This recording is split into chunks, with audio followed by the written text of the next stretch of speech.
Imagine a country without Florida, without Texas, and without relatively all of the West Coast.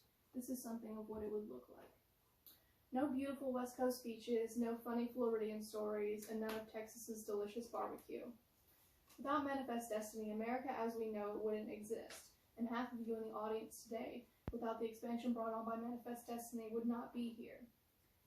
As a history secondary education major with a particular interest in historical expansion, I have done many years reading about Manifest Destiny and what came out of it.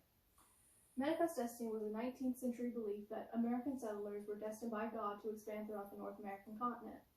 In my speech, I would like to discuss two things: what brought Americans to believe in Manifest Destiny and the things brought out of Manifest Destiny. Now that we have a topic to work with, let's move on to the first main point. After the American Revolution ended in 1791, and the War of 1812 being a reassurance of our independence, America was high on nationalism, a pride in one's country. After defeating the British and gaining our freedom and independence to build our own country, and the War of 1812 broadcasting that independence and freedom to Britain, we were very, very high on nationalism. Now, long before the term Manifest Destiny was coined in relation to expansion in the United States, expansion to the United States was very important to many countries. The expansion into the Americas began in the late 15th century and persisted into the early 18th and 19th century. Countries wanted to expand their influences, find more resources, and spread their view of religion. Now, Manifest Destiny first came about, as Pratt says, in his speech in the House of Representatives on January 3rd, 1846. And in Pratt's article, he says that Representative Winthrop states in his speech that I mean that new revelation of right which has been designated as the right of our manifest destiny to spread over this whole continent. Now, a USHistory.com excerpt, Manifest Destiny, says the term Manifest Destiny was later coined by James O'Sullivan in 1845 to describe the mindset of Americans at this time.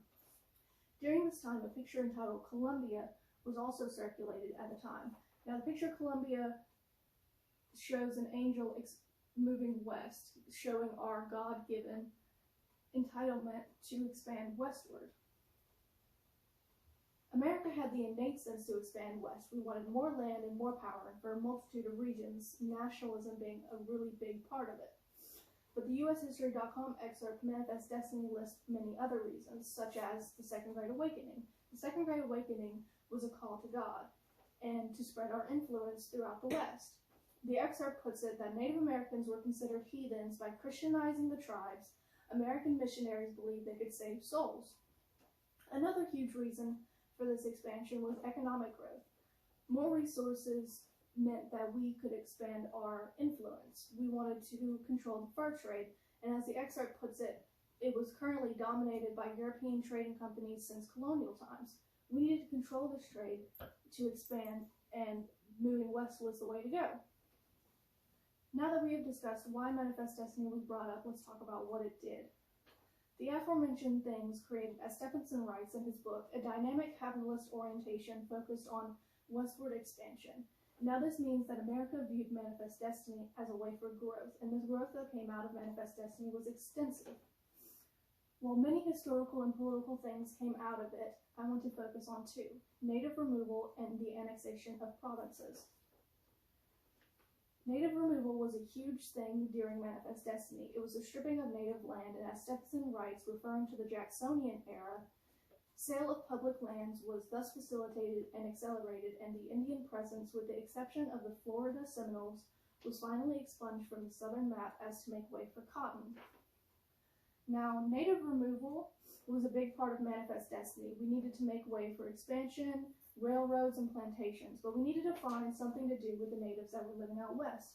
We had two routes for doing this: native removal through the Trail of Tears, as pictured here, or native assimilation into white Christian society, as pictured here.